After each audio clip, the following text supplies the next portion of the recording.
सबके सामने जाता, भिक्षा मांगता, कोई देता कोई नहीं देता। एक दिन उसी ट्रेन में एक सेठ बैठा हुआ था। भिक्षु को लगा कि ये तो बड़ा सेठ लग रहा है, सूट बूट पहने हुए, इससे भिक्षा मांगता हूं, कुछ ज्यादा मिलेगी। गया भिक्षु उसके पास, जाकर बोला सेठ जी। सेठ ने कहा कि मैं भिक्षा दे दूंगा, लेकिन बदले में तुम क्या दो? भिक्षु बोला जी मैं तो भिखारी हूं, मैं क्या दूंगा, मैं तो आपसे मांगने आया हूं, मैं क्या दे सकता हूं? सेठ बोला जब किसी को कुछ दे नहीं सकते तो मांगने क्यों आए हो? जो किसी को कुछ दे नहीं सकता उसे मांगना भी नहीं चाहिए। जिस दिन देने लायक हो जाओगे उस दिन मांग लेना, उस दिन दूंगा तुम्हें। भिखारी चुपचाप देखता रहा। स्टेशन आया, सेठ उतर गया। भिखारी के दिल में यह बात उतर गई कि जब किसी को कुछ दे नहीं सकते तो मांग क्यों रहे। भिखारी ने सोचा बात तो सही कह रहा, मैं किसी को देने लायक ही नहीं हूं तो मांगू क्यों? कुछ देने लायक होना चाहिए मैं।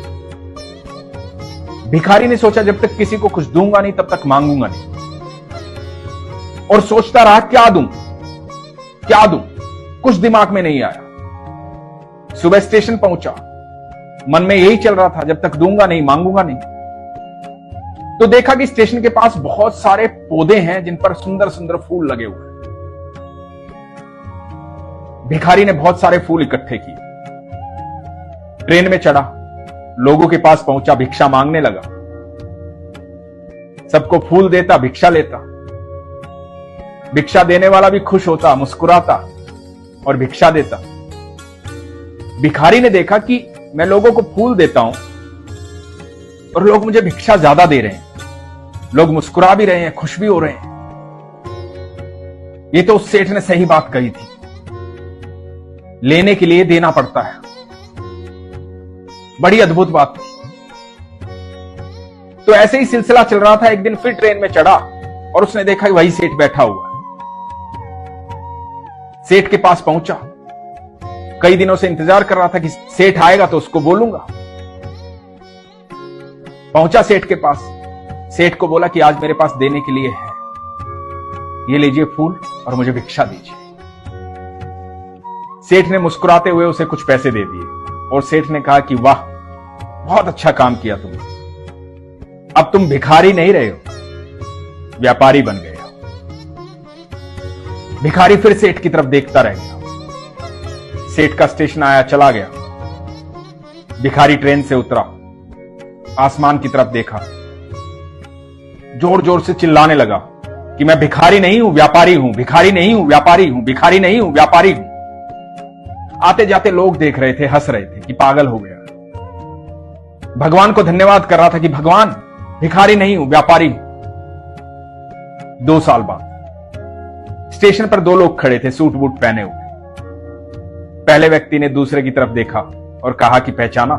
तो दूसरे व्यक्ति ने हाथ मिलाया और कहा कि हम शायद पहली बार मिल रहे हैं। तो पहले व्यक्ति ने कहा कि नहीं, हम तीसरी बार मिल रहे हैं। तो दूसरे व्यक्ति ने कहा कि हम पहले कब मिले हैं? तो पहले व्यक्ति ने कहा कि मैं ट्रेन में भिक्षा मांग रहा था और आपने मुझे सिखाया था कि जब तक देना नहीं जानते हो तब तक मांगना मत, पहले देना सीखो फिर मांगना। ये प्रकृति का नियम है। बीज बोओगे तभी पेड़ उगेगा, तब फल लगेंगे, तब आपको फल की प्राप्ति होगी। पहले देना सीखो। उसके बाद मैंने आपको फूल दिया, दूसरी बार मिला, आपने मुझे भिक्षा दी और आपने मुझे मेरा ज्ञान करवाया। आपने कहा कि मैं भिखारी नहीं, व्यापारी हूं।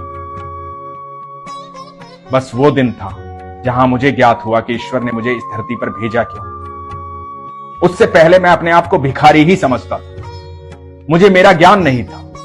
आपने मुझे वो ज्ञान दिया।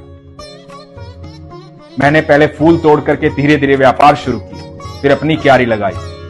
आज मेरे बगीचे हैं, मैं फूलों का व्यापार करता हूं और ये शिक्षा आपने मुझे दी थी।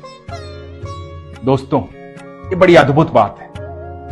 भगवान आपको संदेशे भेजते हैं किसी न किसी के जरिए। आपको संदेशे समझ में आने चाहिए।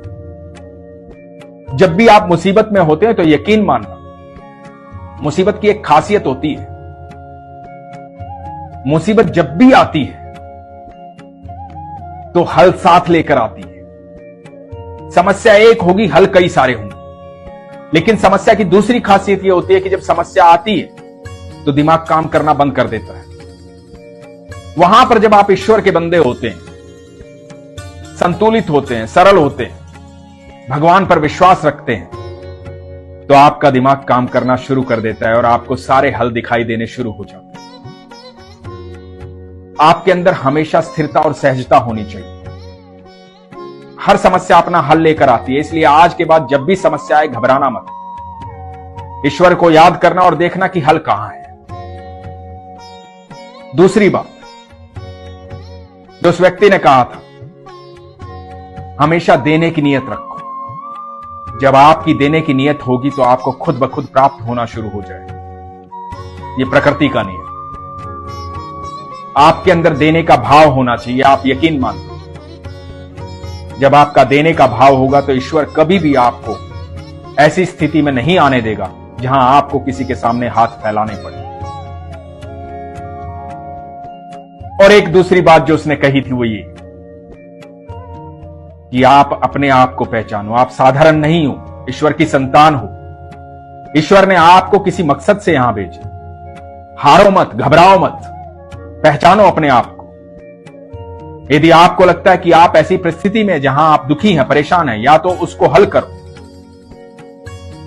या फिर अपनी परिस्थिति को बदल डालो, क्योंकि आपका मकसद इस धरती पर आकर के रोना नहीं है, बिलखना नहीं है, दूसरों की बातें सुनना नहीं है, एक सफल कार्य करना है।